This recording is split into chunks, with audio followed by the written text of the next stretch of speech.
السلام عليكم، مرحبا بكم على قناة ماسك بول الإخبارية الرياضية الجزائرية. اليوم كاين في أخبار على لاعب جديد سينضم بحول الله إلى المنتخب الوطني، وهو اللاعب رفيق قيطان، لاعب الذي ينشط في البطولة البرتغالية، وأيضا لاعب إسطوري للفريق البرتغالي.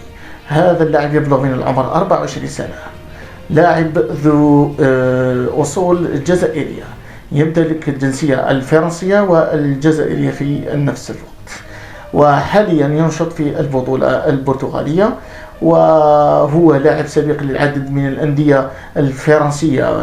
ممكن نعطيه فرق ران ورانس ولوهافر، يعني مر على العديد من الفرق. وأيضا بدون أن ننسى بأنه كان في المنتخب الفرنسي لأقل من 17 سنة، وتحصل معه كأس أوروبا. عنده يعني أيضا كأس فرنسا، وحاليا يعني سجل 5 أهداف مع فريق إسطوري البرتغالي، وعنده إمكانيات، ولاعب مهاري ويساري في نفس الوقت، يملك إمكانيات فنية لا بأس بها، وعنده حس تهديفي أمام المرمى.